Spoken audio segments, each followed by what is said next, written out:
നമസ്കാരം. സക്സസ് പാത്തിൻ്റെ പുതിയ എപ്പിസോഡിൽ ഇന്ന് നമ്മോടൊപ്പം അതിഥിയായി എത്തിയിരിക്കുന്നത് ഏറ്റവും പ്രധാനപ്പെട്ട ഒരാളാണ്. അദ്ദേഹം വ്യവസായിയാണ്. അതിലുപരി വ്യവസായ സ്ഥാപനങ്ങൾക്ക് കൃത്യമായ മാർഗനിർദ്ദേശങ്ങൾ നൽകുന്ന ഒരു വ്യവസായിയാണ്. TGN അക്കാഡമിയുടെ ഫൗണ്ടർ കം ചെയർമാനായിട്ടുള്ള നിഷാന്ത് തോമസ് ആണ്. അദ്ദേഹത്തോട് ഒരുപാട് ചോദ്യങ്ങൾ ചോദിക്കാനുണ്ട്, അറിയാനുണ്ട്. അതിലുപരി ഒരു ബിസിനസ് സംരംഭം തുടങ്ങുമ്പോൾ എന്തൊക്കെ ശ്രദ്ധിക്കണം തുടങ്ങിയ കാര്യങ്ങൾ അദ്ദേഹം കൃത്യമായി ഇന്ന് നമ്മുടെ കേരള വിഷൻ ന്യൂസിന് വേണ്ടി പ്രേക്ഷകർക്ക് മുൻപിൽ എത്തുകയാണ്. നമസ്കാരം.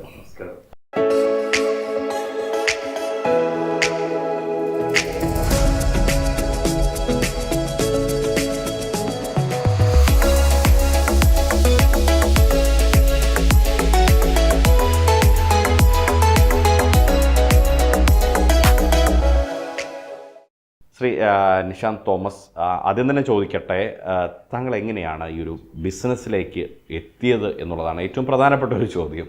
എല്ലാവർക്കും നമസ്കാരം. ഞാൻ ഈ ജ്വല്ലറി ഫീൽഡിലോട്ട് വരുന്നത് 2006-ലാണ്. എന്നെ ജ്വല്ലറി ഫീൽഡിലോട്ട് കൊണ്ടുവരുന്നത് ബോബി ചെമ്മന്നൂർ എന്ന് പറയുന്ന വ്യക്തിയാണ്. എൻ്റെ കോബ്രദറാണ്. പുള്ളിയാണ് എൻ്റെ നാട്. എൻ്റെ വീട് ശരിക്കും കുറ്റ്യാടിയാണ്. കുറ്റ്യാടിയിൽ ചെമ്മന്നൂർ ജ്വല്ലറി തുടങ്ങിയപ്പോൾ അതിൻ്റെ ഒരു ഡയറക്ടറായിട്ട് എന്നെ അങ്ങോട്ട് ക്ഷണിക്കുകയും അതിൻ്റെ ഡയറക്ടറായി ഞാൻ ഏകദേശം 2013 വരെ ചെമ്മന്നൂരിലുണ്ടായിരുന്നു. 2013 നിന്ന് അവിടെ നിന്ന് ചെമ്മന്നൂരിൽ നിന്ന് ഇറങ്ങി ഞാൻ സ്വന്തമായി ലൈക്ക ഗോൾഡ് എന്ന് പറയുന്ന ഒരു ജ്വല്ലറി ഫസ്റ്റ് സ്റ്റാർട്ട് ചെയ്തു. ഞങ്ങൾ 4 ഫ്രണ്ട്സ് കൂടിയിട്ട്, 4 ഫ്രണ്ട്സ് എന്ന് പറയുന്നത് മുഹമ്മദ് അലി, സുബൈർ, റോയ്ച്ചൻ എന്ന് പറയുന്ന 4 പേര് കൂടിയിട്ടാണ് ലൈക്ക തുടങ്ങിയത്. ആ സമയത്ത് തന്നെ നമ്മൾ എന്ത് ചെയ്യുന്നുണ്ട്, ഒരു ജ്വല്ലറി, ഒരു കൺസൾട്ടൻസി, അതായത് ജ്വല്ലറിക്കാർക്ക് സപ്പോർട്ട് കൊടുക്കുന്ന ഒരു കൺസൾട്ടൻസി ഫേമും ഞാൻ തുടങ്ങിയിട്ടുണ്ടായിരുന്നു. അങ്ങനെയാണ് ഞാൻ ഈ ജ്വല്ലറി ഫീൽഡിലോട്ട് വരുന്നത്. താങ്കൾ അറിയപ്പെടുന്നതിന് ഒന്ന് TGN അക്കാഡമിയാണ്. ഈ TGN അക്കാഡമിയുടെ ഒരു പ്രത്യേകത ഒരു ജ്വല്ലറി ഗൈഡ് രൂപപ്പെടുത്തി എന്നുള്ളതാണ്. ആ ഒരു ജ്വല്ലറി ഗൈഡിൻ്റെ രൂപകൽപ്പന എങ്ങനെയായിരുന്നു? അത് നമ്മുടെ പ്രേക്ഷകർക്കും അറിയാൻ വലിയ താല്പര്യമുള്ള ഒരു കാര്യമാണ്. ഒരു ജ്വല്ലറി ബിസിനസ് എങ്ങനെ പോകണം, ഒരു ഓർഗനൈസ്ഡ് ആയ ഒരു സിസ്റ്റമാറ്റിക് രീതിയിൽ എങ്ങനെ പോകണമെന്ന് ആഗ്രഹിച്ചപ്പോൾ നമ്മളിപ്പം ചെയ്യുന്ന കാര്യങ്ങളൊന്നും ശരിയല്ല എന്ന് തോന്നുകയും അതെങ്ങനെ ശരിയാക്കി എടുക്കാം എന്ന് തോന്നലിൻ്റെ ഭാഗമായിട്ടാണ് ഒരു ഗൈഡ് ചെയ്യാൻ വേണ്ടിയിട്ട് ആഗ്രഹിച്ചത്. അത് 2007 മുതൽ ഞാൻ അതിനു വേണ്ടിയിട്ടുള്ള വർക്ക് സ്റ്റാർട്ട് ചെയ്തിരുന്നു. നമ്മൾ എന്ത് ചെയ്തു, ആദ്യം ഒരു നോട്ട്ബുക്കിൽ ഇതിങ്ങനെ എഴുതി ഇൻവെസ്റ്റ്മെൻറ്റ് എങ്ങനെയായിരിക്കണം, സർവീസ് എങ്ങനെയായിരിക്കണം, സ്റ്റോക്ക് എങ്ങനെയായിരിക്കണം, അങ്ങനെ അതിൻ്റെ ഒരു മാർക്കറ്റിംഗ് എങ്ങനെയായിരിക്കണം, ഇതെല്ലാം ഇങ്ങനെ ഒരു നോട്ട്ബുക്കിൽ എഴുതി അതിനെ വീണ്ടും അതിൻ്റെ കാര്യങ്ങളൊക്കെ കറക്റ്റായിട്ട് നമ്മുടെ ജ്വല്ലറിയിൽ എങ്ങനെ നടക്കുന്നുണ്ടെന്നൊന്ന് മോണിറ്റർ ചെയ്തു. അതിൻ്റെ അകത്ത് മാറ്റങ്ങൾ വരുത്തി. അങ്ങനെ ഏകദേശം ഒരു 8 വർഷം എടുത്തിട്ടാണ് ഈ ജ്വല്ലറി ഗൈഡ് ഞാൻ എന്ത് ചെയ്തത്, പുറത്തോട്ട് ഇറക്കിയത്. അത് ഒരു പ്രാക്ടിക്കലായിട്ടുള്ള ഒരു ബുക്കാണ്. അത് ശരിക്കും ഒരു ജ്വല്ലറി നടത്തുന്ന ഒരാൾക്ക് ആ ബുക്ക് വെച്ചിട്ട് രാവിലെ ഓപ്പണിംഗ് മുതൽ ക്ലോസിംഗ് വരെ അയാൾക്ക് എല്ലാ കാര്യങ്ങളും കൃത്യമായിട്ട് ആ ബുക്ക് നോക്കി ചെയ്യാൻ പറ്റുന്ന രീതിയിലോട്ടുള്ളൊരു ഗൈഡായിട്ടാണ് ഞങ്ങൾ ഇറക്കിയിരിക്കുന്നത്. ഈ ജ്വല്ലറി ഗൈഡിന് എനിക്ക് ഇന്ത്യ ഗവൺമെൻറ്റിൻ്റെ കോപ്പിറൈറ്റ് അംഗീകാരം കിട്ടിയിട്ടുണ്ട്. ആ അംഗീകാരത്തിൻ്റെ സർട്ടിഫിക്കറ്റാണ് ഇത്.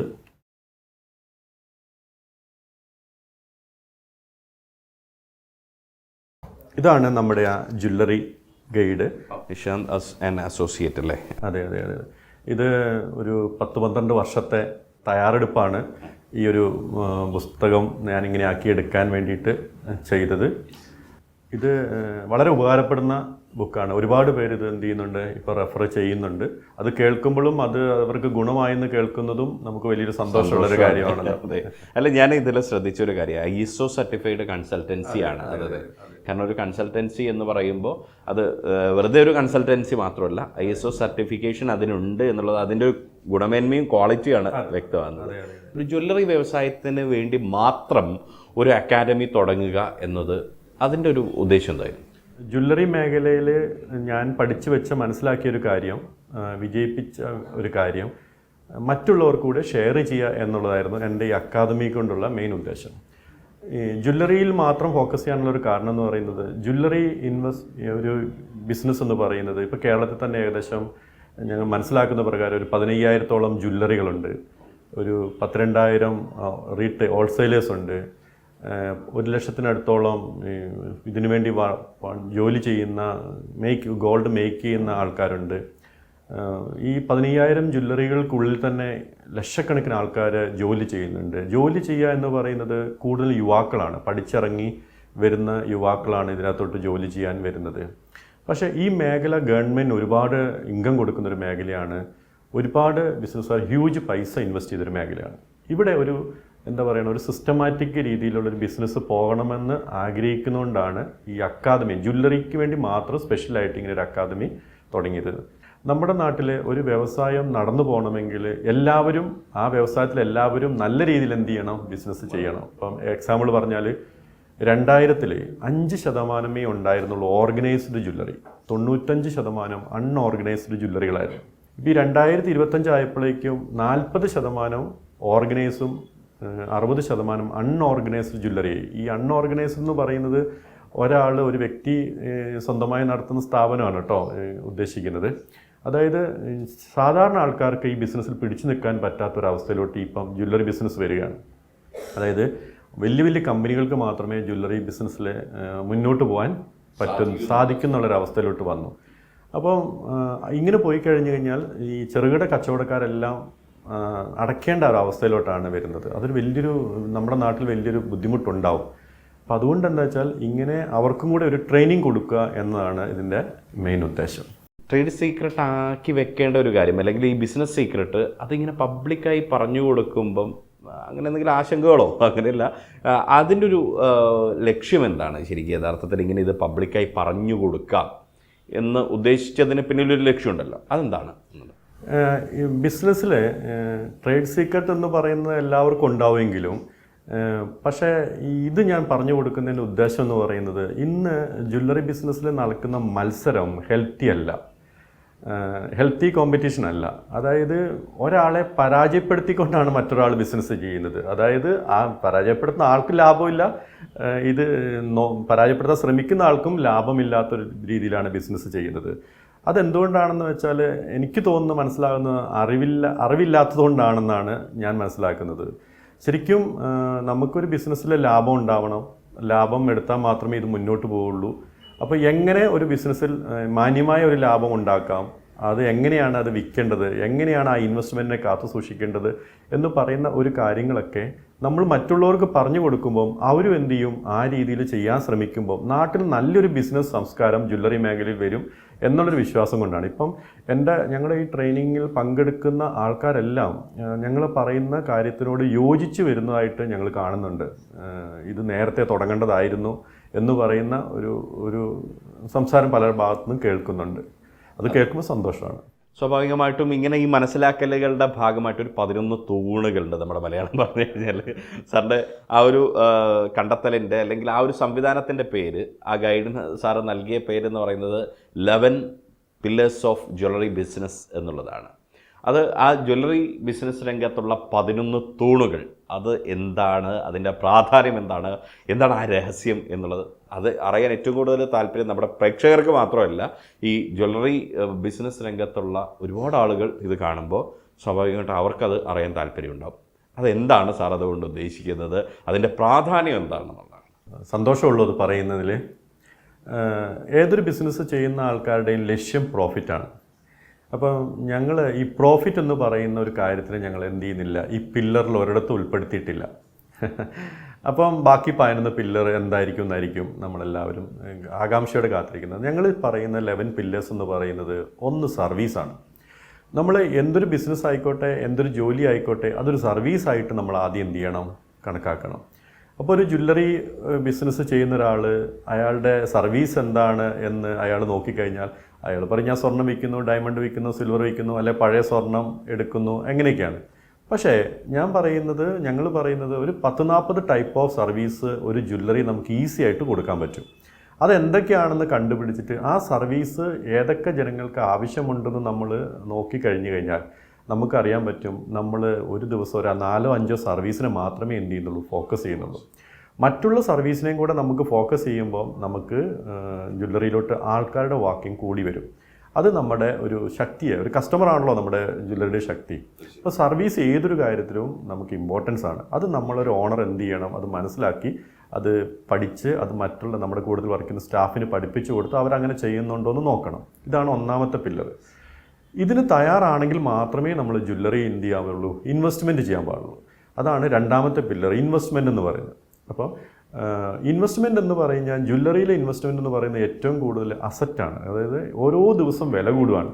അപ്പോൾ നമ്മൾ ഈ ഇൻവെസ്റ്റ്മെൻറ്റ് നമ്മൾ എപ്പോഴും ജ്വല്ലറി ഇൻവെസ്റ്റ് ചെയ്യുന്ന ആൾക്കാർ 90% നമുക്ക് അസറ്റായിട്ട് നമ്മുടെ കടയിൽ ഉണ്ടാവണം. 10% ബിൽഡിങ്, ഇൻറ്റീരിയൽ, ഇനാഗ്രേഷൻ, മാർക്കറ്റിംഗ് എന്നൊക്കെ പറഞ്ഞ് നമ്മൾ ചിലവഴിക്കാൻ പാടുള്ളൂ. 90% അസറ്റായിട്ട് നമുക്ക് സൂക്ഷിക്കാൻ പറ്റുവാണെങ്കിൽ ആ ബിസിനസ് ഒരിക്കലും നമുക്ക് നഷ്ടമായി വരില്ല. മൂന്നാമത്തെ പില്ലർ എന്ന് പറയുന്നത് സ്റ്റോക്കാണ്. അപ്പം സ്റ്റോക്ക് ഈ സ്റ്റോക്കാണല്ലോ നമുക്ക് കസ്റ്റമർക്ക് വിൽക്കേണ്ടത്. സെലക്ഷൻ, നല്ല ഡിസൈനും കാര്യങ്ങളൊക്കെ വേണം. അതിനൊരു ഫോർമാറ്റ് ഉണ്ട്. നമ്മൾ 1 കിലോ ഉള്ള സ്റ്റോക്ക് ഉള്ള ഒരു കടയിൽ ഇത്ര എണ്ണം ഓർണമെൻറ്റ്സ് ഉണ്ടായിരിക്കണം എന്ന് പറയുന്ന ഒരു മെത്തേഡൊക്കെ ഉണ്ട്. അതൊക്കെ ഞങ്ങൾ ഇത് പില്ലേഴ്സിൽ കൂടി പഠിപ്പിച്ചു കൊടുക്കും. അടുത്ത പില്ലർ എന്ന് പറയുന്നത്, നാലാമത്തെ പില്ലർ എന്ന് പറയുന്നത് മാർക്കറ്റിംഗ് ആണ്. അതായത് നമുക്ക് ഈ സ്റ്റോക്കിനെയും ഈ സർവീസിനെയും നമുക്ക് എന്ത് ചെയ്യാൻ പറ്റണം, മാർക്കറ്റിംഗ് ചെയ്യാൻ പറ്റണം. മാർക്കറ്റിംഗ് ചെയ്യാൻ പറ്റുന്ന കൃത്യമായിട്ട് നമ്മൾ മനസ്സിലാക്കേണ്ടത് നമ്മുടെ സ്റ്റോക്കിനെയും നമ്മുടെ സർവീസിനെയും ആയിരിക്കണം എന്ത് ചെയ്യേണ്ടത്, മാർക്കറ്റിംഗ് ചെയ്യേണ്ടത്. ഒരു ജ്വല്ലറി ഒരു പരസ്യം ചെയ്താൽ അതേ പരസ്യം തന്നെ കോപ്പി ചെയ്യുന്നതിനോട് ഞങ്ങൾ യോജിക്കുന്നില്ല. കാരണം അവനവന് കൊടുക്കാൻ പറ്റുന്നതും അവനവന് ചെയ്യാൻ പറ്റുന്ന സർവീസിനെ നിങ്ങൾ മാർക്കറ്റിംഗ് ചെയ്ത് നോക്ക്, നിങ്ങളുടെ അടുത്തോട്ട് ആൾക്കാരെത്തും. അതാണ് ഞങ്ങൾ മാർക്കറ്റിങ്ങിൽ പഠിപ്പിക്കുന്ന കാര്യങ്ങൾ. മാർക്കറ്റിംഗ് ഞങ്ങൾ 5 ഡിഫറെൻറ്റ് ടൈപ്പ് ഓഫ് മാർക്കറ്റിംഗ് ആണ് ഞങ്ങൾ ഈ അക്കാദമിയിൽ കൂടെ ഞങ്ങൾ പഠിപ്പിച്ചു കൊടുക്കുന്നത്. മാർക്കറ്റിംഗ് ചെയ്ത് കഴിയുമ്പോൾ സ്വാഭാവികമായിട്ടും നമുക്ക് ആര് വരും, കസ്റ്റമർ വരും. അപ്പോൾ കസ്റ്റമറെ നമ്മൾ 3 ടൈപ്പിലായിട്ട് കാണുക. ഒന്ന് കടയിലോട്ട് വരുന്നതിന് മുമ്പുള്ളൊരു കസ്റ്റമർ, കടയിൽ വന്നു കഴിഞ്ഞിട്ടുള്ളൊരു കസ്റ്റമർ, കടയിൽ നിന്ന് നമ്മുടെ അടുത്തുനിന്ന് സർവീസ് അല്ലെങ്കിൽ സെയിൽസോ ഇഷ്ടപ്പെട്ട് വാങ്ങി പോയി കഴിഞ്ഞാൽ ആഫ്റ്റർ കസ്റ്റമർ. ഈ 3 ടൈപ്പ് ഓഫ് കസ്റ്റമറെ എങ്ങനെ ഡീൽ ചെയ്യണം എന്നുള്ളൊരു കാര്യം ഞങ്ങൾ എന്ത് ചെയ്യാറുണ്ട്. കസ്റ്റമറാണ് രാജാവ്. അപ്പോൾ അതവരെ എത്ര മനോഹരമായിട്ട് നമുക്ക് അവരെ പ്രൊട്ടക്റ്റ് ചെയ്യുകയും അവർക്ക് കെയർ കൊടുക്കാൻ പറ്റുന്നതനുസരിച്ചായിരിക്കും നമ്മുടെ വളർച്ച മുന്നോട്ട് ഉണ്ടാവുകയുള്ളൂ. അടുത്ത പില്ലർ എന്ന് പറഞ്ഞാൽ എംപ്ലോയി ആണ്. ഞങ്ങളുടെയൊക്കെ ജ്വല്ലറിയുടെ ഏറ്റവും വലിയൊരു ശക്തി എന്ന് പറയുന്നത് ഞങ്ങളുടെ സ്റ്റാഫാണ്. കാരണം അത് നമുക്ക് എത്ര പറഞ്ഞറിയിക്കാനും പറ്റില്ല. ഞങ്ങളുടെ ഏറ്റവും വലിയൊരു ശക്തി ഞങ്ങളുടെ സ്റ്റാഫാണ്. അപ്പോൾ ഈ സ്റ്റാഫിനെ ഞങ്ങളെ സംബന്ധിച്ച് ഒരു ജ്വല്ലറിയിൽ ഞങ്ങൾ 18 ഡിഫറെൻറ്റ് ടൈപ്പ് ഓഫ് ഡെസിഗ്നേഷൻസ് ഉണ്ട്. ഡെസിഗ്നേഷൻസ് മീൻസ് ഉത്തരവാദിത്തങ്ങൾ. മാനേജർ മുതൽ സെക്യൂരിറ്റി വരെ ഉള്ള ഉത്തരവാദിത്തങ്ങളുണ്ട്. അപ്പോൾ ഞങ്ങൾ ഈ ഡെസിഗ്നേഷനിൽ ഞങ്ങൾ ഓരോ സ്റ്റാഫിൻ്റെയും വർക്ക് പ്രൊഫൈൽ ഞങ്ങൾ തന്നെ എഴുതി ഉണ്ടാക്കിയിരിക്കുകയാണ്. ഒരു മാനേജർ എന്ത് ചെയ്യണം, ഒരു മാനേജർ ഞങ്ങളുടെ ജ്വല്ലറിയിൽ 51 കാര്യം ചെയ്തു തരണം. ഈ ഒരു മാനേജർ ഇൻ്റർവ്യൂവിന് വരുമ്പോൾ ആ 51 കാര്യങ്ങൾ എഴുതിയ പേപ്പറാണ് ഞങ്ങൾ അങ്ങോട്ട് കൊടുക്കുക. എന്നിട്ട് അയാളോട് പറയുകയാണ്, ഇത് വായിച്ച് നോക്കൂ, നിങ്ങൾക്ക് ഇതിനകത്ത് എന്തെങ്കിലും ഡൗട്ടുണ്ടോ. ഡൗട്ട് ചോദിക്കുന്ന മാനേജറെയാണ് ഞങ്ങൾ എന്ത് ചെയ്യുന്നത്, അപ്പോയിൻ്റ് ചെയ്യുന്നത്. അവർക്ക് നമ്മൾ ട്രെയിനിങ് കൊടുത്തിട്ട് അവരെ നമ്മൾ പഠിപ്പിക്കുകയാണ് ചെയ്യുന്നത്. ഇങ്ങനെ എല്ലാ ഡെസിഗ്നേഷനിലും നമ്മൾ എന്ത് ചെയ്യുന്നത്, വർക്ക് പ്രൊഫൈൽ ഉണ്ടാക്കി വെച്ചിട്ടുണ്ട്. സ്റ്റാഫ് നമ്മൾ സ്റ്റോക്ക് പോലെ ഏറ്റവും ഇമ്പോർട്ടൻ്റ് ആയിട്ടുള്ളൊരു പില്ലറാണ്. അടുത്ത പില്ലർ എന്ന് പറയുന്നത് സെയിൽസാണ്. കസ്റ്റമറും സ്റ്റാഫും സ്റ്റോക്കും യോജിച്ച് കഴിഞ്ഞാൽ അവിടെ എന്ത് ചെയ്യും, സെയിൽസ് നടക്കും. ഈ സെയിൽസ് ആണല്ലോ നമുക്ക് വളരെ വേണ്ട ഒരു കാര്യം. അപ്പം ഒരു ദിവസം എന്ത് സെയിൽ നടക്കണം, ആരോഗ്യമുള്ള സെയിൽ എന്തായിരിക്കണം, ഇതൊക്കെ നമ്മൾ എന്ത് ചെയ്യുന്നുണ്ട്, കൃത്യമായി പഠിപ്പിച്ച് കൊടുക്കുന്നുണ്ട്. സെയിൽസ് നടന്നാലാണ് അടുത്ത പില്ലർ ഉണ്ടാവുക, അതായത് ക്യാഷ്, അതായത് ഇൻകം, വരുമാനം. അപ്പോൾ നമ്മൾ ഈ അടുത്ത പില്ലർ ഇൻകം, ക്യാഷ് എന്ന് പറയുന്ന പില്ലർ എന്ന് പറയുന്നത് ഞങ്ങൾ ആദ്യം പഠിപ്പിക്കുക, ഒരു ഷോപ്പിൽ ഒരു ജ്വല്ലറിയിൽ ഇൻകം വന്നാൽ, അതായത് പൈസ പെട്ടി വീണ അന്നേരം ആ ഓണർ ചിന്തിക്കേണ്ടത് അത് സ്റ്റോക്കാക്കി മാറ്റലാണ്, പർച്ചേസ് എന്ന് പറയുന്ന പില്ലർ. അപ്പം ഞാൻ ഇപ്പം പറഞ്ഞിരിക്കുന്ന സർവീസ് മുതൽ പർച്ചേസ് വരെ 9 ഡിഫറെൻറ്റ് പില്ലേഴ്സ് പറഞ്ഞിട്ടുണ്ട്. അടുത്ത 10ാമത്തെ പില്ലറാണ് ഒരു ഓണർ ശരിക്കും നോക്കേണ്ട പില്ലർ. ഓണർ നോക്കേണ്ട പില്ലർ എന്ന് പറയുന്നത് ഇൻസ്പെക്ഷൻ എന്ന് പറയും. അതായത് സർവീസ് കറക്റ്റായിട്ട് നടക്കുന്നുണ്ടോ, ഇൻവെസ്റ്റ്മെൻറ്റ് കറക്റ്റാണോ, സ്റ്റോക്ക് കറക്റ്റാണോ, മാർക്കറ്റിംഗ് കറക്റ്റാണോ, ഇങ്ങനെ ഈ പറഞ്ഞ പർച്ചേസ് വരെയുള്ള 9 പില്ലേഴ്സ് ആര് നോക്കണം, ഒരു ഓണർ നോക്കണം. അതാണ് ഇൻസ്പെക്ഷൻ എന്ന് പറയുന്ന ഒരു പില്ലർ. ഈ ഇൻസ്പെക്ഷൻ ചെയ്യുമ്പോൾ അടുത്ത പില്ലർ ഓട്ടോമാറ്റിക്കായിട്ട് ഉണ്ടാവുകയാണ്. ആ ഉണ്ടാകുന്ന പില്ലറിന് ഞങ്ങൾ ഇട്ടിരിക്കുന്ന പേര് കംപ്ലൈൻറ്റ് എന്നാണ്. പക്ഷേ അത് ഏത് പില്ലറിലാണ് ആ കംപ്ലൈൻറ്റ് എന്ന് എന്ത് ചെയ്യണം, ഇൻസ്പെക്ട് ചെയ്താലേ നമുക്ക് മനസ്സിലാവുകയുള്ളൂ. അതാണ് 11ാമത്തെ പില്ലറാണ് കംപ്ലൈൻറ്റ്. അങ്ങനെ 1 മുതൽ 11 വരെയുള്ള പില്ലറുകൾ കൃത്യമായിട്ട് ഫോളോ ചെയ്യുകയാണെങ്കിൽ നമ്മൾ 12ാമത്തെ, നമ്മൾ പില്ലർ എന്ന് പറയുന്നില്ല, അൾട്ടിമേറ്റ് ആയിട്ടുള്ള നമുക്ക് പ്രോഫിറ്റ് ഉണ്ടാക്കിയെടുക്കാൻ പറ്റുമെന്നാണ് ഞങ്ങൾ ഈ അക്കാദമിയിൽ കൂടെ ട്രെയിനിങ് കൊടുക്കുന്നത്. ഈ 11 പില്ലേഴ്സ് കൃത്യമായിട്ട് നമ്മൾ ജ്വല്ലറി ഓണേഴ്സിന് എന്ത് ചെയ്യാണ്, പഠിപ്പിച്ച് കൊടുക്കുകയാണ് ചെയ്യുന്നത്. 11 പില്ലേഴ്സ് ഓഫ് ജ്വല്ലറി ബിസിനസ്, അത് ഏത് തരത്തിലുള്ള കോഴ്സായിട്ടാണ് ഇവിടെ പഠിപ്പിക്കുന്നത്? മാത്രമല്ല TGN അക്കാഡമിയിൽ ഇപ്പോൾ ഞാൻ ചേരാൻ വരുന്നു, ഈ TGN അക്കാഡമിയിൽ വന്നാൽ എനിക്ക് കിട്ടുന്ന കോഴ്സുകൾ എന്തൊക്കെയായിരിക്കും? ഞങ്ങൾ ഈ TGN അക്കാദമിയിൽ നമ്മൾ കൊടുക്കുന്ന കോഴ്സ് 3 ഡിഫറെൻറ്റ് ടൈപ്പ് ഓഫ് കോഴ്സാണ്. ഒന്ന് നമ്മൾ ജ്വല്ലറി നടത്തുന്ന ഓണേഴ്സിനുള്ള ട്രെയിനിങ് ക്ലാസ്.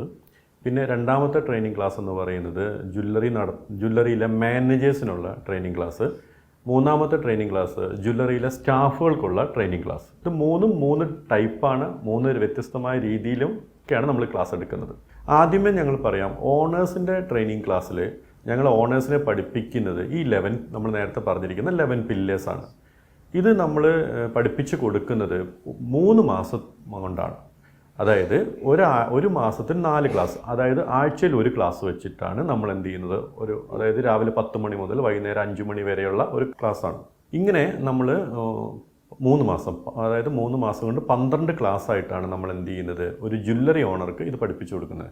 ഇത് അടുപ്പിച്ച് 12 ദിവസം ഒരുമിച്ചെടുക്കാത്ത എന്താ വെച്ചാൽ ഓണേഴ്സ് ആയതുകൊണ്ട് അവർക്ക് 12 ദിവസം ഒരുമിച്ച് വന്ന് പങ്കെടുക്കാൻ പറ്റാത്തതാണ് ഒന്നാമത്തെ ഒരു ബുദ്ധിമുട്ട്. രണ്ടാമത്തെ ഇതിൻ്റെ ഒരു ഗുണം എന്ന് പറയുന്നത്, ഞങ്ങൾ ഒരാഴ്ച എടുക്കുന്ന ഒരു ക്ലാസ് അടുത്ത 6 ദിവസം എല്ലാ ദിവസവും ഞങ്ങൾ അവരെ അത് നടപ്പിലാക്കുന്നത് ഞങ്ങളുടെ ഓഫീസിൽ നിന്ന് അത് മോണിറ്റർ ചെയ്യും. ഇപ്പം ഒരു ജ്വല്ലറി ഓണർ അക്കാദമിയിൽ വന്നിട്ട് ആദ്യത്തെ ക്ലാസ് അറ്റൻഡ് ചെയ്താൽ, എക്സാമ്പിൾ സർവീസിൻ്റെ ക്ലാസ് അറ്റൻഡ് ചെയ്താൽ, ആ സർവീസിൻ്റെ ക്ലാസ് ആ വ്യക്തിക്ക് അയാളുടെ ജ്വല്ലറിയിൽ എന്ത് ചെയ്യാം, ഇംപ്ലിമെൻറ്റ് ചെയ്യാം. ഇംപ്ലിമെൻറ്റ് ചെയ്യുമ്പോൾ ആ വ്യക്തിക്ക് തോന്നുന്ന അല്ലെങ്കിൽ ഉണ്ടാകുന്ന പ്രശ്നങ്ങളും ഡൗട്ടുകളെല്ലാം ഞങ്ങളുടെ ഓഫീസിൽ നിന്ന് എന്ത് ചെയ്യും, ഞങ്ങളത് പരിഹരിച്ച് അല്ലെങ്കിൽ നിർദ്ദേശങ്ങളും സജഷൻസ് എല്ലാം ഞങ്ങൾ കൊടുക്കാറുണ്ട്. കൃത്യമായ മോണിറ്ററിംഗ് സംവിധാനമുണ്ട്. അതേപോലെ തന്നെ എല്ലാ ദിവസവും ഞങ്ങൾ എന്ത് ചെയ്യുന്നുണ്ട്, ഒരു സൂം മീറ്റിങ്ങിൽ ഞാൻ തന്നെ അവരുമായിട്ട് അവർ ചെയ്യുന്ന കാര്യങ്ങൾ അവരിങ്ങോട്ട് മറുപടി അതിൻ്റെ അകത്ത് ശരിയും തെറ്റും അവർ പറഞ്ഞു തരാറുണ്ട്, ഞങ്ങൾ സംസാരിക്കാറുണ്ട്. ഒരാഴ്ച കഴിയുമ്പോഴേക്കും അവരതിനകത്ത് എന്ത് ചെയ്യും, കുറച്ച് പെർഫെക്റ്റ് ആയിട്ട് വരും. അപ്പോഴേക്കും അടുത്ത പില്ലർ, അത് അടുത്ത സബ്ജക്റ്റിനെ പറ്റി നമ്മൾ സംസാരിക്കും. ഇതും ഇതേപോലെ തന്നെ ഓരോ ആഴ്ചയിലും ഓരോ ദിവസവും നമ്മളത് എന്ത് ചെയ്യും, അവർക്ക് അവരുടെ ഷോപ്പിൽ ചെയ്യുന്നത് അവർക്ക് നോക്കാൻ പറ്റും. ഇങ്ങനെ ഒരു 12 ദിവസത്തെ ഒരു ട്രെയിനിങ് ആണ് ഞങ്ങൾ കൊടുക്കുന്നത്. അപ്പോൾ ഞങ്ങളതിന് പറയുന്നൊരു കാര്യം എന്ന് പറയുന്നത്, ഞങ്ങളുടെ ഈ അക്കാദമിയിൽ ജോയിൻ ചെയ്യുന്ന ഒരാൾക്ക് 3 മാസം കഴിഞ്ഞ്, അതായത് 90 ദിവസം കഴിഞ്ഞിട്ട് അവരുടെ ബിസിനസ്സിൽ ടേൺ ഓവറിൽ മാറ്റം ഉണ്ടാവും. ആ മാറ്റം ഞങ്ങൾ ഗ്യാരണ്ടി ആയിട്ടാണ് പറയുന്നത്. അപ്പോൾ ഞങ്ങളതിന് പറയുന്നൊരു ഉറപ്പെന്ന് പറയുന്നത്, നിങ്ങൾ ഞങ്ങളുടെ അടുത്ത് ഫീസ് അടച്ചിട്ട് ജോയിൻ ചെയ്യുമ്പോൾ നിങ്ങൾക്ക് 3 മാസം കൊണ്ട് ഈ ക്ലാസ് കൊണ്ട് ഒരു മാറ്റവും ഇല്ലെങ്കിൽ ഞങ്ങൾ ആ ഫീസ് റീഫണ്ട് ചെയ്യുമെന്നാണ് പറയുന്നത്. അത്ര ഉറപ്പുണ്ട്. അത്ര ഉറപ്പാണ് പറയുന്നത്. കാരണം അതിൻ്റെ ഞങ്ങളുടെ ഒരു വിശ്വാസം അനുസരിച്ച് ഒരിക്കലും ഞങ്ങൾക്ക് ആ പൈസ റീഫണ്ട് ചെയ്യേണ്ട ആവശ്യം വരുന്നില്ല. അപ്പോൾ ചെയ്യാൻ ഞങ്ങൾ മാക്സിമം സപ്പോർട്ട് ചെയ്യും. അവരത് ചെയ്യുമ്പോൾ എന്ത് ചെയ്യും, അത് റിസൾട്ട് ഉണ്ടാവും. ഏതൊരു ബിസിനസ്മാൻ്റെയും സ്വപ്നം, അയാളൊരു മൂലധനം ഇറക്കുന്ന സമയത്തുള്ള സ്വപ്നം പ്രോഫിറ്റാണ്, ലാഭമാണ്. ആ ഒരു ബിസിനസ്സിൻ്റെ, ജ്വല്ലറി ബിസിനസ്സിൻ്റെ ലാഭപ്രതീക്ഷ വർദ്ധിപ്പിക്കാൻ വേണ്ടിയിട്ട് TGN അക്കാദമി എന്താണ് ചെയ്യുന്നത്?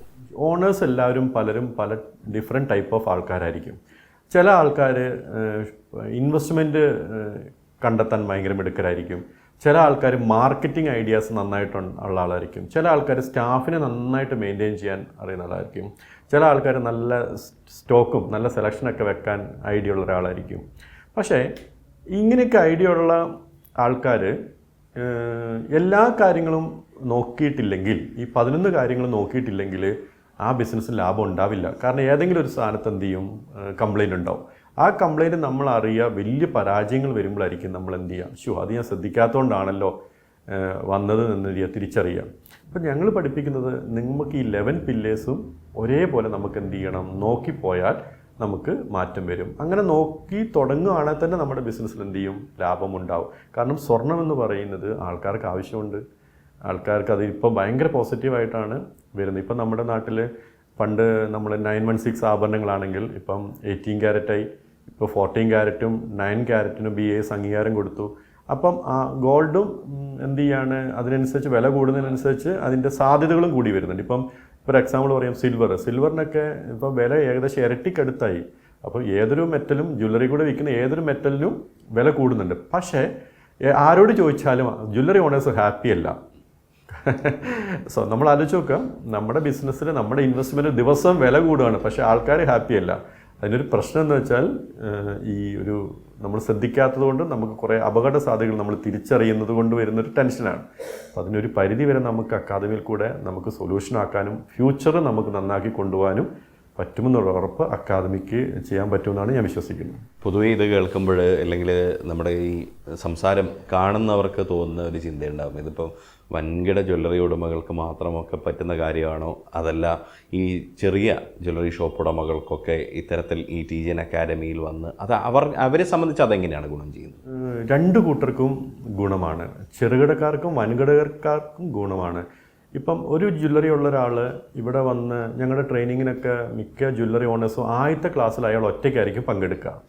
ഞങ്ങൾ കണ്ടൊരു കാര്യം, പിന്നീട് രണ്ടാമത്തെ ക്ലാസ്സിൽ അയാൾ പങ്കെടുക്കുക ഒന്നെങ്കിൽ അയാളുടെ ഭാര്യയോ അല്ലെങ്കിൽ മകനെയോ കൂട്ടിയിട്ട് വരുന്ന ഒരു സിറ്റുവേഷൻ ഞങ്ങൾ കാണാറുണ്ട്. ഞങ്ങൾ അതിനെ പ്രോത്സാഹിപ്പിക്കാറുണ്ട്. അതെന്താണെന്ന് വെച്ചാൽ അവർ മനസ്സിലാക്കുന്നൊരു കാര്യം, ഈ ജ്വല്ലറിയിൽ ഇത് അവരും കൂടെ അറിയണമെന്ന് പറയുന്ന ഒരു കാര്യത്തിന് ഇമ്പോർട്ടൻസ് കൊടുക്കുന്നതായിട്ട് ഞങ്ങൾ കാണുന്നുണ്ട്. കടക്കാർക്കും വലിയകിടക്കാർക്കും എല്ലാം ഈ സിസ്റ്റം ഒരേപോലെ ഇമ്പോർട്ടൻസ് ആണ്. നല്ലതാണ്, മാറ്റം ഉണ്ടായിരിക്കും. മറ്റൊന്നേ ഞാൻ ചോദിക്കുന്നത്, ഇപ്പോൾ ഞാനൊരു ജ്വല്ലറി ബിസിനസ്സുകാരനാണ്, പാരമ്പര്യമായിട്ട് നടത്തുന്നു, 30 വർഷമായി അല്ലെങ്കിൽ 40 വർഷമായി ഞാൻ ഈ ബിസിനസ് രംഗത്തുണ്ട്. ഈ എന്നെപ്പോലെ ഒരാൾക്ക്, അതായത് 30 വർഷം 40 വർഷമായിട്ടുള്ള എന്നെപ്പോലെ ഒരാൾക്ക് എന്തിനാണ് ഈ ഒരു ട്രെയിനിങ്, അങ്ങനെ ഒരു ചിന്തയൊക്കെ ആളുകൾക്ക് വരികയാണെങ്കിൽ അവരെ അത്തരം ചിന്തകളുള്ളവരോട് എന്താണ് സാറിന് പറയാനുള്ളത്? നമ്മൾ 30 വർഷം 35 വർഷം 40 വർഷമൊക്കെ ആയിട്ട് ജ്വല്ലറി ഓണേഴ്സിനോട് സംസാരിക്കുമ്പോൾ ചിലപ്പോൾ അവർ പറയാണ്, ഞാൻ ട്രെയിനിങ്ങിൻ്റെ ആവശ്യമൊന്നുമില്ല, അത് അവർ പറയുന്നത് 100% ശരിയാണ്. കാരണം ആ വ്യക്തി ഈ ലെവലിൽ എത്താൻ കാരണം ഞാൻ മനസ്സിലാക്കുന്നത് അവർ ആ 11 പില്ലേഴ്സും നോക്കിക്കൊണ്ടിരുന്നു എന്നാണ്. ഇപ്പം നമ്മൾ ഇങ്ങനെ പില്ലറിൻ്റെ പേരെടുത്ത് പറയുന്നതിന് പകരം അവർ ഈ കാര്യങ്ങളെല്ലാം നോക്കി നടത്തിക്കൊണ്ടിരുന്നത് കൊണ്ടാണ് എന്ത് ചെയ്തത്, അവർക്ക് ഈ ലെവലിൽ എത്താൻ പറ്റിയത്. പക്ഷേ ഒരു പരിധിക്കപ്പുറത്തോട്ട് അവർക്ക് ബ്രാഞ്ചസ് തുടങ്ങാനോ വലുതാവാനോ പറ്റുന്നില്ല. ആ വ്യക്തിക്ക് രാവിലെ എല്ലാ ദിവസവും വരികയും വൈകുന്നേരം ക്ലോസ് ചെയ്യുന്നവർ ആ വ്യക്തി കടയിലില്ലെങ്കിൽ ആ ജ്വല്ലറി ഓണർക്ക് എന്തോ ഒരു കുറവ് ഫീൽ ചെയ്യുന്നുണ്ട്. അതെന്താണെന്ന് വെച്ചാൽ ആ പില്ലറുകൾ എങ്ങനെ ചെയ്യണമെന്ന് ആ വ്യക്തി എന്ത് ചെയ്യുന്നില്ല, ഒരു ഓർഗനൈസേഷൻ രൂപത്തിൽ ഒരു സിസ്റ്റം അവിടെ ഇംപ്ലിമെൻറ്റ് ചെയ്തിട്ടില്ല. അതാണ് പ്രശ്നം. അപ്പം കുറച്ച് കഴിയുമ്പോൾ നമുക്ക് എന്ത് ചെയ്യണം, അടുത്ത തലമുറകൾക്കൊക്കെ കൊടുക്കണമെങ്കിൽ, അല്ലെങ്കിൽ നമ്മൾക്കൊരു 10 ദിവസം നമ്മുടെ ഷോപ്പിൽ എത്താൻ പറ്റുന്നില്ല എങ്കിൽ നമ്മുടെ ഷോപ്പിന് എന്തെങ്കിലും ബാധിക്കുന്നുണ്ടെങ്കിൽ അതിനർത്ഥം ഈ സിസ്റ്റം നമ്മൾ ഇംപ്ലിമെൻറ്റ് ചെയ്തിട്ടില്ല എന്നുള്ളതാണ്. സാറ് ഈ പറഞ്ഞ കാര്യങ്ങളൊക്കെ ഈ അക്കാഡമിയിൽ TGN അക്കാഡമിയിൽ കൊടുക്കുന്ന കോഴ്സുകൾ അല്ലെങ്കിൽ ഈ അക്കാഡമിയിലെ പഠനം പൂർത്തിയാക്കിയതിന് ശേഷം അവിടുത്തെ അതിൻ്റെ ഉടമകൾക്ക് അല്ലെങ്കിൽ സ്റ്റാഫുകൾക്ക് അവർക്ക് നമുക്ക് ഏത് തരത്തിലുള്ള മാറ്റമാണ് നമുക്ക് പ്രതീക്ഷിക്കാൻ പറ്റുന്നത്? ഞങ്ങൾ പറയുന്നത്, ഈ ട്രെയിനിങ് പൂർത്തിയാക്കി കഴിയുന്ന ആൾക്കാർക്ക് അവരുടെ ബിസിനസ്സിൽ സർവീസിൽ മാറ്റമുണ്ടാവും, ഇൻവെസ്റ്റ്മെൻറ്റ് നോക്കുന്ന മെത്തേഡിൽ മാറ്റമുണ്ടാവും, സ്റ്റോക്കിൽ ചേഞ്ചസ് ഉണ്ടാവും, മാർക്കറ്റിംഗ് ഐഡിയ സിമ്പിളായി, അതായത് ഗുണമുള്ള റിസൾട്ട് ഓറിയൻറ്റഡ് മാർക്കറ്റിംഗ് സൈഡിലോട്ട് കൊണ്ടുവരാൻ പറ്റും. കസ്റ്റമറുടെ എണ്ണം നമുക്ക് കുറച്ചുകൂടെ കൂട്ടാൻ പറ്റും. സ്റ്റാഫിനെ കുറച്ചും കൂടെ പ്രൊഫഷണൽ സിസ്റ്റത്തിലോട്ട് കൊണ്ടുവരാൻ പറ്റും. അങ്ങനെ നമ്മൾ സെയിൽസ് കുറച്ചുകൂടെ നല്ല സെയിൽസിലോട്ട്, ഇപ്പം നമ്മൾ പണിക്കൂലി ഇല്ലാതെ കൊടുക്കുക, ലാഭമില്ലാതെ കൊടുക്കുക, ആ പരിപാടിയെല്ലാം മാറി കുറച്ചുകൂടെ നല്ല രീതിയിലോട്ടുള്ളത് മാറും. പർച്ചേസിങ് കുറച്ചുകൂടെ നന്നാവും. ഇങ്ങനെ എല്ലാ കാര്യങ്ങളും ഞാൻ നേരത്തെ പറഞ്ഞില്ലേ, 1 മുതൽ സർവീസ് മുതൽ കംപ്ലൈൻറ്റ് വരെയുള്ള കാര്യങ്ങൾക്ക് അവർക്ക് മാറ്റം ഉണ്ടാവും. ഇന്ന കാര്യം എന്ന് മാത്രമല്ല ഞങ്ങൾ പറയുന്നത്, അവരുടെ 11 കാര്യങ്ങളും അവർക്ക് മാറ്റം ഉണ്ടാവും. അതിൻ്റെ അൾട്ടിമേറ്റ് റിസൾട്ട് എന്ന് പറയുന്നത് അവരുടെ ബിസിനസ്സിൻ്റെ ടേൺ ഓവർ എന്ത് ചെയ്യും, കൂടും. സമാധാനം കുറച്ചും കൂടി കിട്ടാൻ ചാൻസ് ഉണ്ടെന്നാണ് ഞാൻ വിശ്വസിക്കുന്നത്. ഈ മേഖലയിലെ ഏറ്റവും വലിയ അസോസിയേഷനുകൾ ഒക്കെയുള്ള മേഖലയാണ് KGSMA പോലുള്ള അസോസിയേഷനുകളുണ്ട്. ആ അസോസിയേഷനുകളുടെ പിന്തുണ ഈ അക്കാഡമിക്കുണ്ടോ, ഈ ഒരു പ്ലാനിനുണ്ടോ? നമ്മൾ അസോസിയേഷനിൽ എല്ലാവരും ഞങ്ങളിങ്ങനെ അക്കാദമിനെ പറ്റി പറഞ്ഞു, എല്ലാവരും വളരെ സന്തോഷത്തോടെയാണ് ഇതിനോട് പ്രതികരിച്ചത്. കാരണം നല്ല കാര്യമാണ്, നമ്മൾ വേറൊന്നല്ലല്ലോ ഉദ്ദേശിക്കുന്നത്, നമ്മൾ ഒരു ജ്വല്ലറിക്ക് നല്ല കാര്യങ്ങൾ പറഞ്ഞു കൊടുക്കുക എന്നുള്ളതാണ്. അത് സ്വാഭാവികമായിട്ടും എല്ലാ അസോസിയേഷനും കൈനീട്ടി സ്വീകരിക്കുമെന്ന് തന്നെയാണ് ഇതുവരെ നമ്മളോട് എല്ലാവരും ഇത് നല്ലൊരു കാര്യം തന്നെയാണ് പറഞ്ഞിരിക്കുന്നത്. കാരണം ഞങ്ങളുടെ ഇനാഗുറേഷൻ അക്കാദമിയുടെ അസോസിയേഷൻ്റെ പല പ്രതിനിധികളും വന്നിരുന്നു. അവരെല്ലാം വളരെ നല്ല ഇൻസ്പിറേഷൻ വാക്കുകളാണ് ഞങ്ങൾക്ക് മുന്നോട്ടുള്ള യാത്രയ്ക്ക് തന്നിരിക്കുന്നത്. അവരുടെ സപ്പോർട്ട് ഉണ്ടാവുമെന്ന് പറഞ്ഞിട്ടുണ്ട്. അത് ഞങ്ങൾ എപ്പോഴും പ്രതീക്ഷിക്കുന്നുമുണ്ട്. 11 പില്ലേഴ്സ് ഓഫ് ജ്വല്ലറി ബിസിനസ് എന്ന് പറയുന്നത് ഒരു ജ്വല്ലറി വ്യവസായിയെ സംബന്ധിച്ച് അല്ലെങ്കിൽ ഏത് വ്യവസായിയെ സംബന്ധിച്ചായാലും അദ്ദേഹത്തിൻ്റെ ഭാവി നമ്മൾ പറയുന്ന പോലെ ഭാസുരമാക്കാനുള്ളൊരു വഴിയാണ് യഥാർത്ഥത്തിൽ പറഞ്ഞു കഴിഞ്ഞാൽ. ആ ഭാവി ഭാസുരമാക്കുന്നതോടൊപ്പം തന്നെ എനിക്കറിയേണ്ട ഒരു ഭാവി എന്ന് പറയുന്നത് ഈ ടീച്ചിങ് അക്കാഡമിയുടെ ഇനിയിപ്പോൾ ഫ്യൂച്ചർ പ്ലാൻ എന്താണ്? ഇവിടെ നിലവിൽ ഇപ്പോൾ കോഴിക്കോടാണുള്ളത്, അതിനപ്പുറത്തേക്ക് സംസ്ഥാനത്തിന് പുറത്തേക്കോ അല്ലെങ്കിൽ രാജ്യത്തിന് പുറത്തേക്കോ ഒക്കെ ഈ ടീച്ചിങ് അക്കാഡമി വ്യാപിപ്പിക്കുന്നുണ്ടോ? ടീച്ചിങ് അക്കാഡമിയുടെ ഇനിയുള്ള പ്രവർത്തനങ്ങൾ എന്തൊക്കെയായിരിക്കും? തീർച്ചയായിട്ടും നമ്മൾ കോഴിക്കോടാണ് ഇപ്പം തുടങ്ങിയിരിക്കുന്നത്. കോഴിക്കോട് തുടങ്ങിയിട്ട് ഇപ്പം 2 മാസമായി. നമുക്ക് ഈ 2 മാസത്തോടെ നല്ല റെസ്പോൺസാണ് വന്നിരിക്കുന്നത്. ഇപ്പോൾ ഏകദേശം 3 ബാച്ച് ഓൾറെഡി കഴിഞ്ഞിട്ടുണ്ട്, സ്റ്റാർട്ട് ചെയ്തിട്ടുണ്ട്. ഇനിയിപ്പോൾ 4ാമത്തെ ബാച്ച് തുടങ്ങാൻ പോവാണ്. അപ്പം നമ്മൾ ഉദ്ദേശിക്കുന്നത് എന്താ വെച്ചാൽ കേരളത്തിൽ ഒരു 2 ബ്രാഞ്ചും കൂടെ, ഒന്ന് തൃശ്ശൂരും ഒന്ന് തിരുവനന്തപുരവും ഞങ്ങൾ ഭാവിയിൽ പ്ലാൻ ചെയ്യുന്നുണ്ട്. അത് കഴിഞ്ഞിട്ട് നമ്മൾ പുറത്തോട്ടും അക്കാദമീനെ വ്യാപിപ്പിക്കണമെന്നുണ്ട്. നമ്മളിപ്പം പറഞ്ഞെല്ലാം കേരളത്തിലാണ് ഇത്രയും ജ്വല്ലറികളുള്ളത്. അപ്പം ഇന്ത്യയിലെ പല സംസ്ഥാനത്തും ഒരുപാട് ജ്വല്ലറി ഓണേഴ്സ് ഉണ്ട്. നമുക്കിപ്പം അതിലോട്ടെല്ലാം നമുക്ക് ഭാവിയിൽ കൊണ്ടുവരണം തന്നെ ആഗ്രഹമുണ്ട്. പക്ഷേ ഇവിടെ നമ്മുടെ നാട്ടിൽ തന്നെ ചെയ്യാൻ ഒരുപാട് അവസരങ്ങളുണ്ട്, ആവശ്യക്കാരുമുണ്ട്. അപ്പോൾ അതൊന്ന് ചെയ്തിട്ട് വേണം അങ്ങോട്ട് വ്യാപിപ്പിക്കാൻ വേണ്ടി. എന്നാലും തീർച്ചയായിട്ടും നമ്മുടെ ഇത്രയും നേരത്തെ സംസാരത്തെക്കുറിച്ച് ആത്മാർത്ഥമായിട്ട് ഞാൻ പറയാം, എന്നെ സംബന്ധിച്ച് വലിയ പോസിറ്റീവായ എനർജി പകർന്നുന്ന ഒരു സംസാരമാണ് ഇത് കാണുന്ന ആളുകളെ സംബന്ധിച്ച്, പ്രേക്ഷകരായിക്കോട്ടെ, ജ്വല്ലറി ഉടമകളായിക്കോട്ടെ, ജ്വല്ലറി വ്യവസായ രംഗത്ത് അടക്കമുള്ള മറ്റ് വ്യവസായികളായിക്കോട്ടെ, അവരെ സംബന്ധിച്ചും ഇത് തീർച്ചയായിട്ടും സാറിൻ്റെ ഈ ഒരു സംസാരം വളരെയധികം പോസിറ്റീവ് എനർജി പകരും എന്നുള്ളത് ഉറപ്പാണ്. കാരണം അത് ഞാൻ അനുഭവിക്കുന്നുണ്ട് എന്നുള്ളതാണ്. എന്തായാലും കേരള വിഷൻ ന്യൂസിന് വേണ്ടി ഇത്രയും സമയം സംസാരിച്ച അങ്ങേക്ക് ഒരുപാട് നന്ദി. Thank you.